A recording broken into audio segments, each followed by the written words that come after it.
Before we get into today's Steelers versus Bengals preview, huge thank you to the sponsor of today's video, BetQL. In case you didn't know, BetQL's best bets algorithm went 13-2 on 5-star bets for Week 1 NFL games between Thursday and Sunday. Hey, all you bettors out there, have you ever wanted to get advantage on your sportsbook? Then you need to download BetQL, the only app you'll need to make smart bets. Their best bets computer model scans over 350,000 unique bets per year to give you a best bet recommendation for every game across all major sports and gives you the reasoning behind why you should place the bet. Their model covers everything from spreads, over-unders, and player prop bets. But you don't want to use the model and prefer to do the research yourself? Then BetQL has all the necessary tools for your research needs. There is sharp data so you can see who the pros are backing, line movement so you can jump on betting opportunities in real time, team summaries highlighting previous success against the spread and the over-under, and team lineup breaking news and injury status updates. Plus, you can save all your picks in one place to track your success in winning streaks, as well as view your rank on their leaderboards. Head to the App Store or Google Play Store now to download BetQL. You can also head to try.betql.co/SteelTwins to get started now. Enter the discount code TWINS at payment checkout for 25% off any of their subscription offerings. You can find all this information in the description of this very video. Make sure to check out their BetMGM offer in the description in order to receive a free year of BetQL. Also, check out their sportsbook offers page if you live in one of the eligible states to claim free offers upon signing up at one of the many sports books listed. Don't miss out on the chance to beat your sports book this football season. Once again, guys, that is BetQL. Thanks for sponsoring this video. Once again, find their information in the description of the video and take advantage of BetQL now. The Cincinnati Bengals. Actually, let me correct you for a moment. The Cincinnati Bengals. There we go. The Cincinnati Bengals. Same record as us, 1-1. They've gotten a bit better. I'll give them that. But nonetheless, they're still Cincinnati. I mean, you see, when it comes to the Bengals, man, you know, we all know the history between the Steelers and Bengals. Who day, we day, all that good stuff. The playoff matches from 2005 season and 2015 season. Yeah, crazy games. The rivalry goes a long way. It does. And, you know, at one point we beat them for, what, 4 straight years? Until last year when we lost to Ryan fucking Finley, not to bring that up. He's not even with the team anymore. No, he's not. I think he's with the Texans. Nonetheless, yeah, that was the last time we faced them. They beat us. But that was in their house. This matchup, Week 3, the Bengals remain on the road after losing in Chicago. They stay on the road and come into Pittsburgh for the Steelers, their second straight home game, looking for their first home victory of the season. And it's, normally I would say, it's the Bengals, Oh, we usually beat them. We're going to sweep them. This week, though, I'm a little indifferent to that opinion, if I'm going to be real with you. And most of that has to do with the injuries. Yeah, the Steelers are just right now plagued with injuries. And I don't know where it came from. After Week 1, we were fine and dandy. We were as healthy as an ox. Now we're bruised up. And it's only Week 3. Like, that's not good. No, it's not. And one of those injured players turns out to be quarterback Ben Roethlisberger with a left pec injury, which is fucking fantastic. That's exactly what we need. Actually, we're going to put up the injury report right here on the screen now. The injury report consists of, as you see, that is the Wednesday report. This is as of yesterday, man. It's going to be interesting to see what happens, today, Thursday, and Friday, and we'll see what happens. I expect most of these guys to be game-time decisions, specifically Bush or Watt or Hayden or Davis or Highsmith, Johnson, Roethlisberger. Those are the main guys that are worthy of noting here. Bush, thankfully, was a full participant with a groin injury. That's massive. TJ Watt was limited. At least he's getting some practice in. There's a chance he could play. Hayden was also limited, so that's good news there. We're about to face a pretty solid receiving core in the Bengals. Carlos Davis, who I would imagine is going to take over Alu's role. Well, I don't know about that because I think as of now on the depth chart, Isaiah Buggs is listed as the starter. Well, yes. It would be him and Buggs, or Buggs and Davis splitting reps. Yeah. At least until Tua comes back next week. Hopefully next week. But losing Alu is going to hurt a lot. Yeah, it is. And having Davis, who is a, he got a lot of time in week 1. The fact that he didn't participate is quite concerning. Highsmith with a groin injury. This was surprising. This is new. Another pass rusher with a groin injury. Exactly what we need. Another starter. And Deontay Johnson with a knee, which again was just a stupid, avoidable injury at the end of the Raiders game last week. Like, why run a play? Why didn't Tomlin just call for a knee? Like, we're down how many points? Just knee the fucking ball. Why risk injury on a game and an afternoon that's consisted of injuries? And now we could be without our most reliable receiver. Or one of our most reliable receivers. Our best route runner, surely. And Ben Roethlisberger with a left pectoral injury, did not participate. But, this is Ben Roethlisberger we're talking about. And this is just Wednesday's practice report. These guys could very well have the chance to practice today as a Thursday and tomorrow on Friday. I just wanted to add that because, it's early into the season. We have some big playmakers, mostly starters, that are hurt with injuries. So I just wanted to add that there for this week and what could come into effect for this week's game against the Bengals. And let's talk about the Bengals, and we're going to start with the offense. I mean, Joe Burrow. Last year, he had a very decent rookie campaign season before he unfortunately suffered a torn ACL. But he's come back. He's looked fine. He's looked okay. But last week, he did have a very lackluster game, throwing 3 straight interceptions on 3 straight pass attempts. Yes, against the Bears defense. And the reason because of that was because of his offensive line. Which, is not good at all. People could say maybe it's better than the Steelers because the Steelers arguably have the worst line in the league right now. I mean, Ben's already hurt week 3. I mean, I read a report on Twitter. I forget who put it. Ben had an average release time of the ball with 2.5 seconds or something along the lines. But the Raiders still were able to get 18 pressures and 10 quarterback hits. How the hell does Ben release the ball in 2.5 seconds, one of the fastest times of that week, and still get hit 10 times and still get pressured 18 times? It just goes to show you how bad our offensive line is. If the line collapses in a matter of 1 second, that's a massive fucking concern, especially this week when Ben's already hurt, and we're about to face a pretty ferocious defensive line, which we'll get into later. But the offense of the Bengals, Burrow has looked fine, I guess. Yeah, but the offense and even Burrow can't really get going if the offensive line can't block. And that's specifically the interior offensive line, which is weak. Their tackles, Jonah Williams, first-round pick a few years ago, and Riley Reif, a veteran, at right tackle.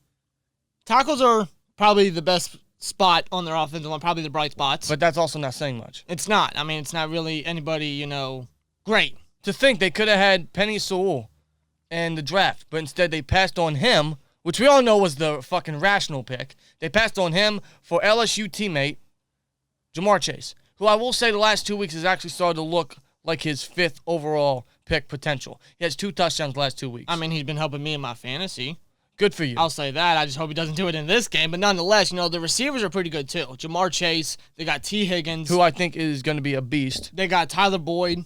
They got some really, really good and underrated targets. And they're all versatile along the offense. But like I said earlier, Burrow can't really give them the ball, and he can't do anything with them if the line can't block. And so the pass rush, arguably the best in the league of ours, they're going to have to come up big, even with the injuries that we're sustaining. Yes, despite the injuries, I'm sure the pass rush will still eat.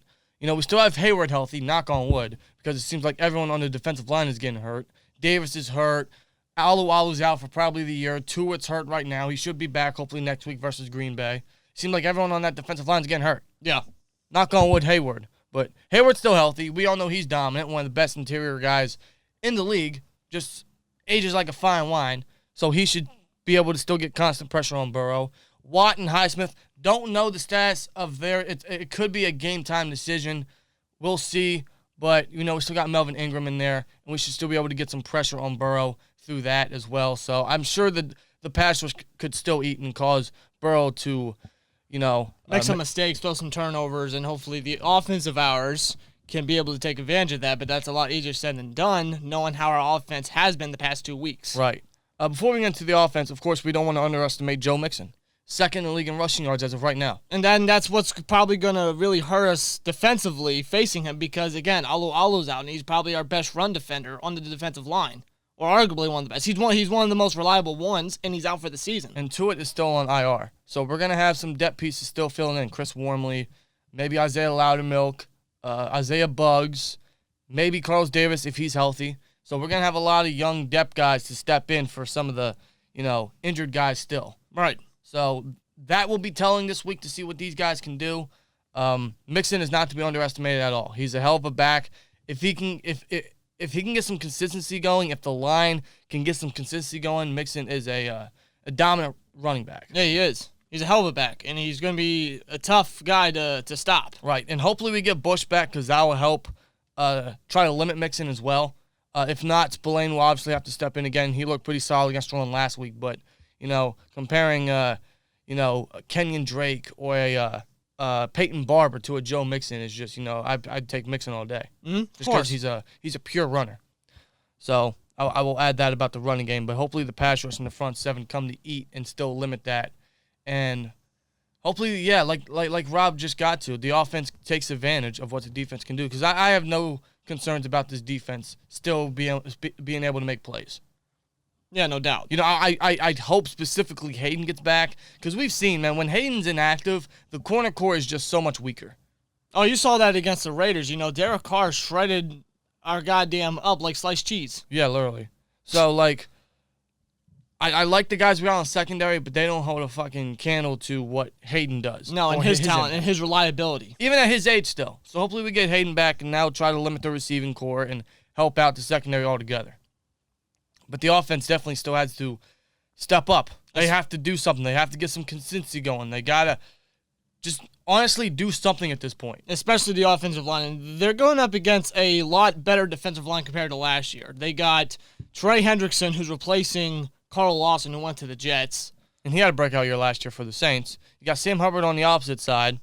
You have DJ Reader, who's finally getting his first bit of action as a Bengal, former Texan. And he was always underrated when he was with the Texans, too. And now he's starting to shine in his first 2 games here. And you got former Brown Larry Ogunjobi over there. That's a hell of a defensive line. That's a very underrated and young and talented defensive line. Going up against a very weak offensive line of the Pittsburgh Steelers, once again, our offensive line will be tested. They will have their hands full. And I don't know if they can answer the call.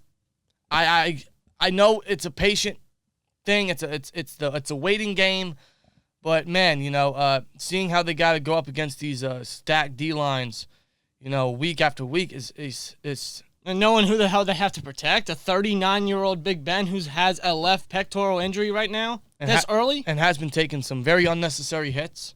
A lot of hits early on, and we still have how many weeks to go? 15 weeks to go. Yeah, plus playoffs if we make it there. Good grief. I mean, I've heard that we might even start Mason.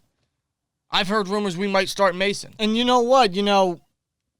I would not really mind that because do you really want to risk Ben getting in there and getting more injured and then being out for a long time and then us having to rely on Mason for the rest of the year? And then that's the same for a lot of these other injured guys. A Watt, a Highsmith, a Johnson, a Hayden. Yeah. You know what? It wouldn't surprise me if Ben were to be active in this game but be the backup. Kind of similar to how when we faced the Browns that one year. I think it was 2016, if I'm not mistaken. When Landry Jones got the start and he got hurt, so Ben had to come in and he torched the Browns secondary. Yeah, so I wouldn't be surprised if the Steelers do something like that again. They could do that, but, I think they still trust Ben even when he's hurt. We all know, man, even at his age, hurt Ben is still the best Ben. Yes, no doubt. But this O-line still concerns me. I really hope they just continue to improve. Yeah. I really do. They have to. They have no choice. Either they improve or they get worse. I mean, they can't get worse. They're already as worse as they are right now. I can't see how they get worse. They need to get better. They have to block. And pass protection and even run blocking. Yeah, they got to get something going for Najee, which, honestly, man, I don't know if we're going to be able to get a running game going. We can say, for Christ's sake, man. You can hit the button right now. We can say several times that we need to run the ball, but we can't run the ball. So all I can really say is just try to establish a rushing game. But this O-line can't, and it doesn't help. We're not using the second highest paid fullback in football right now, and Derek fucking Watt. Did this man get lost at Subway again? Where the fuck is he? No, I think he's taking pictures of the tight end group. Oh my God. I don't get why the hell we pay this man all this money. Just to be on special teams. What's the fucking point of a fullback if we're not going to use him? I'm going to throw a little flashback. I remember the old days of Le'Veon Bell, prime Le'Veon Bell, And we can state, how the offensive line helped them so much. And they did, not taking anything away from the gracious offensive line we had back in the day. But I remember in some of those runs Bell did, we had former fullback Roosevelt Nix, and he would get one of the key blocks and open up the lane for Le'Veon. And he would just go right up the lane and get several freaking yardage. Is it that hard to use I-form? Is it that hard to use a fullback? Derek Watt. I remember last year against the Broncos, right, when we sealed the game, we put Derek Watt in there. James Conner ran. Watt got the key block, and Conner ran up 40, 50 yards and closed the game out against the Broncos. So I don't understand why we don't use the impact of Derek Watt as a fullback. If none of these other guys can get a fucking lane going, maybe Derek Watt can do it. Yeah, getting a fullback in there as the extra blocker can benefit so much. Especially if you're trying to run up the fucking middle. With Najee Harris. I mean, the interior is obviously the best of this line.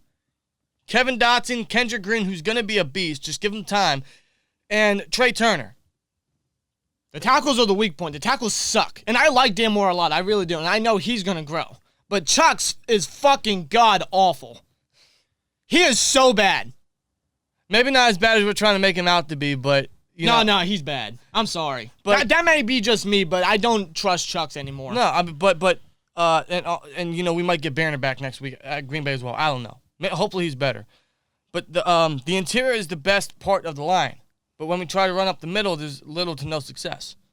There's very little success. There's times where even we get Frymuth involved, where he gets a key block. Kendrick Green comes in as the pull guard, and Frymuth comes around as well, and they get key block. They did it last week, and Najee got a 15-yard run. Yeah. Why don't we get that involved more? Why don't we get Derek Watt involved more? Try to establish a running game. Because even though Ben is hurt, man, I don't want to try to use the passing game too much. No. Even though the Bengals secondary, I mean, you look at their starters, it's still a one-man fucking show over there. Jesse Bates. Yeah. Von Bell's nice. But he's no Jesse Bates. No. And then you got Trey Waynes outside, who honestly is robbing the Bengals because he hasn't played one game since signing a 3-year, $42 million contract last year. He was out all last year, hasn't played yet. And he didn't even participate in practice this week. So is he going to start? Is Eli Apple going to get to start over him again? And then you got Chidobe Awuzie, who they signed in free agency this past year. And, of course, former Steeler Mike Hilton. In the slot, who's still making plays for them. I'll give him that. He's a playmaker. But nonetheless, like you said, it's a one-man show. And I don't want to, I want to throw this guy in as well because I don't want to underestimate him either. Logan Wilson, their inside linebacker. Yeah, he's getting better. He's getting better. He's going to be a playmaker for them in a few years. But... this Bengals defense, it's nice. It's loaded with young talent, but it's nothing really epic, I'd say. At least not to me and probably not to him. It's just like previous years, man. They have a great defensive line, but still a mediocre secondary. With one great guy, really. Which is currently Jesse Bates. Yeah. Great safety. But, I just want to try to see us get a running game going, get some guys involved. Definitely throw it up the middle. Because, honestly, I'm starting to think... I don't know if we can get a running game going. And if we can't, obviously we're going to have to be forced to pass the ball. And, of course, when we did that last year, it got very predictable. Yeah. But that's also because we didn't extend the playbook. Granted, it was due to the poor play of the offensive line. And we're starting to see the same fucking thing. Yeah. We can't run the ball. And we can't extend the fucking playbook because the offensive line can't block for more than a fucking second. Yeah, as soon as the ball is snapped, Ben's got to throw it.